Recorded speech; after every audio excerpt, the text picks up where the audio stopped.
Good evening, friends. Good evening.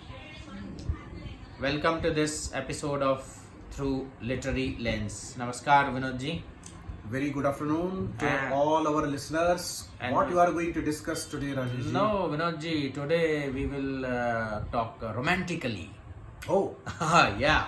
is there any love story or no poem that you are going to discuss? No, life itself is a love story, Vinod ji. That is very interesting remark. I think you are trying to tell me that we are going to discuss about romanticism. Yes, romanticism has been a moment in English literature and for that matter in all the literatures, Vinod ji. Exactly. At one time or the another. Yes, it is also known as romantic revival. Revival. So what revival and what is meant by romantic, Vinod ji? In a very simple terms, there are different fashions in the history of literature in general, and here we are specifically talking in the terms of English literature. If at all I am permitted to tell you the exact dates, it was in 1798 that Romanticism is officially said to have started. Yeah, lyrical ballads. Publication of lyrical ballads of Wordsworth and Coleridge. It was a collection of 23 poems, but these poems were different in the choice of themes as well as in the choice of treatment. Yes. But it is to be understood that we cannot simply put any particular date as the beginning of a particular fashion of literature. Romanticism was started much before that. In fact, in 1730s and 1740s, when the earlier movement, neoclassical movement was at its height, there were some poets who were trying to write the poems which were more of romantic poems, less of the neoclassical poem. And from 1798 to 1832, that is roughly the period of Romanticism. Now, And what marked those creations, those poems? Why do we call them romantic? Was it the language? Was it the theme? Was it the style?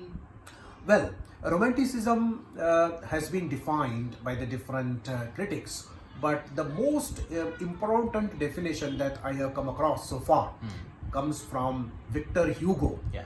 And he says it is liberalism in literature. Liberalism Liberalism in literature. in literature, right? In other words, it was a reaction to the earlier neoclassical age that was dominated by intellectual poetry and intellectual literature. So it was anti-intellectualism in literature. As it is a liberalism, it brings in many other features as well. Well, when you say anti-intellectualism, so does it give prominence to then emotions? Because generally we talk of intellect versus emotion. Exactly, because neoclassical poetry, they say it is fashioned in the head, whereas romantic poetry grows in the heart. That explains that the element of emotion is predominant element in romantic poetry. Another important feature of romanticism is imagination. This poetry is more characterized by imaginative heights than that of the earlier poetry, which is neoclassical poetry. Well, Vinod, here I would interrupt you. What is the difference between the flight of the fancy and what you call imaginative heights? Well, flight of fancy, basically poet imagines lot many things which are still within the range of human experience. Yeah. But when we are talking about the height of imagination, right? Here poet creates altogether new experiences which may not be within direct experience of human beings. Coleridge basically, Coleridge has points out the differentiated difference. between Fancy is associative memory basically. But imagination is a creative power. He says it is a plastic power. He says you create something new that you may not have seen. But still, here the element of psychological realism is important when you are talking of imagination. Coming back to the features of Romanticism, another very important feature is lyricism. The poetry of this time is characterized by musicality. They are basically wonderful songs, right? They can be sung to the accompaniment of music. And the fourth characteristic that listeners must always keep in mind, this poetry is characterized by variety of themes and variety of stanza form.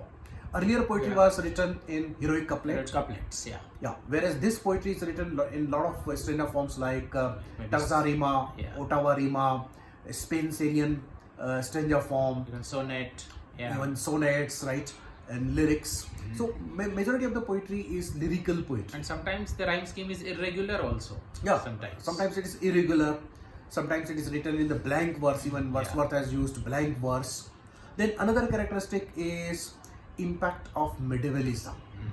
Poets are highly impressed by the medieval ideas, right? By the world of fairies, by the world of ghosts, by the world of rituals, superstitions, in mythology, mainly right? The Greek mythology. Impact of Hellenism, they say. So impact of Hellenism is very much there, especially on the poetry of John Keats, right? Yeah. And then another important aspect is earlier poetry, intellectual poetry, that's neoclassical poetry. It was a poetry of classes, right? They depicted the matter and manner of the elite class, right? Upper middle class, upper class, courtly life. Whereas romantic poetry is the poetry of ordinary people. It is a poetry of the rustic people, common people, right? So here we can say that romanticism is another name of democratization of poetry. All the experiences, feelings and thoughts, ideas of the common people, they have been made as theme of poetry. So democratization of poetry is another important characteristic of romanticism. So the language is also the colloquial language of daily language of conversation. So in fact, Wordsworth advocated, ordinary language is called rustic language. But when we look at Coleridge and Keats and Shelley, it may not be the ordinary language, but the language is full of emotion, full of imagination, and the themes are very much familiar, right? And another is a depiction of a rural life, pastoral life is another very important hallmark of this poetry. Neoclassical poetry was the poetry of urban settings. And it is a poetry of rural settings, because three important poets, right, that is called the first generation of romantics, Wordsworth, Coleridge and Robert Southey.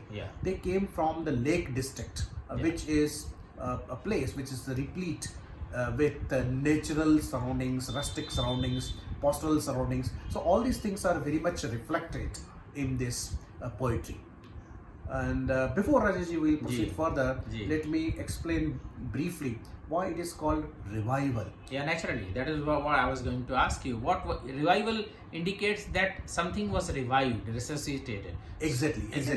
Because many of the critics say that this romanticism is not altogether new fashion, new trend in literature, but it was a revival of earlier trend, especially of the Elizabethan poetry, especially of Shakespeare and other sonneteers who were writing poetry full of imagination and emotion. And John Donne was then. John Donne was also unified sensibility. There is no difference between the emotion and the thought. So we distinguish now between the intellectual and the emotional.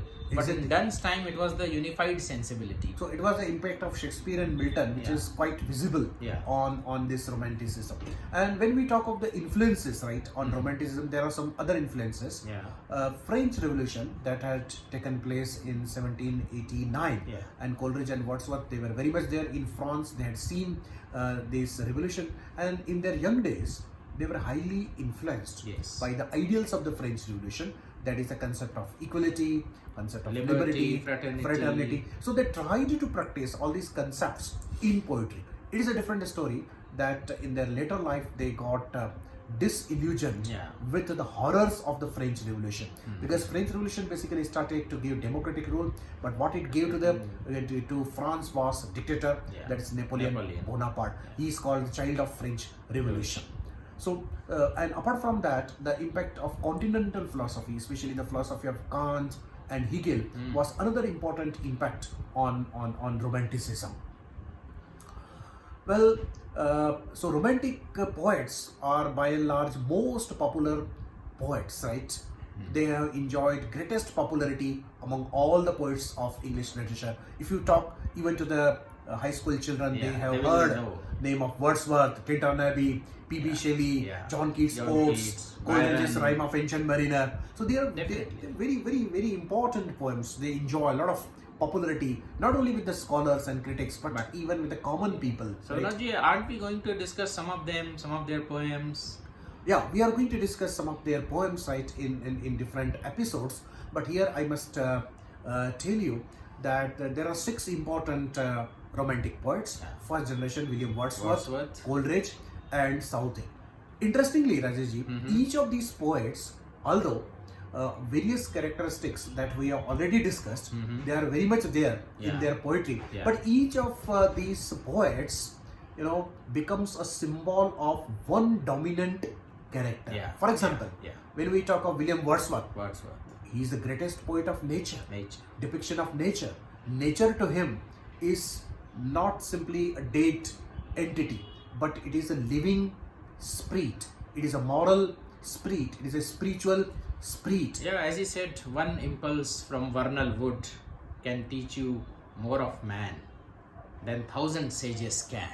Exactly. Of moral evil and of good than 1,000 sages can. In his Tintin Abbey, he talks of the 4 important stages of his love for nature. That we will discuss at some other time. But then nature finds wonderful, comprehensive expression in the poetry of William Wordsworth. Similarly, when we go to Coleridge, S.T. Coleridge, supernaturalism finds full expression in his Christabel, Kubla Khan, Rime of Ancient Mariner. We are taken to the magical land.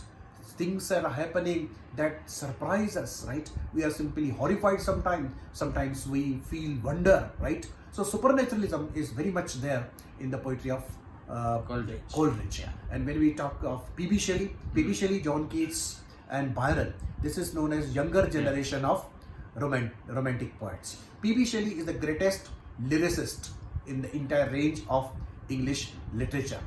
And his poetry is a poetry of lyricism. His poetry is a poetry of liberty, freedom. And when you come to John Keats, it is an expression of beauty. It is an expression of sensuousness. A thing of beauty is joy forever. Exactly. And truth is beauty, beauty is truth. He goes to the extent of saying truth is beauty, beauty is truth. So beauty of nature, beauty of poetry, beauty of woman. All sorts of beauty, they find wonderful expression in the hands of John Keats. And when you come to Robert Southey, he is the poet of freedom. He is the poet of liberty. And even Lord Byron, he himself had participated in the Greek War of Independence and he became a martyr there. So his entire poetry is characterized by that courage, by that boldness and by that love of freedom. So these 6 poets taken together represent a poetry which is markedly different from the poetry of the earlier ages, that is neoclassical poetry. So I expect that the listeners and viewers must have understood to a certain extent what is Romanticism, why it is called Romantic Revival, and why these poets enjoy immense popularity even till this date. And the influence of Romanticism is so much so that on the people that if you ask somebody what is poetry without any thinking, you will say it is an expression of emotion. That's it. So, Rajesh, I'm sure our listeners would be eager to listen to some of these poets and our discussion about them. So definitely in the coming episodes, we will take them up, at least some of them, and we'll try to bring them to you. Thank you very much for listening to this show, for loving this show. Send your comments, how you like this show, how you love this show. It will keep us motivated to come up with many more episodes on literature. Thank you very much.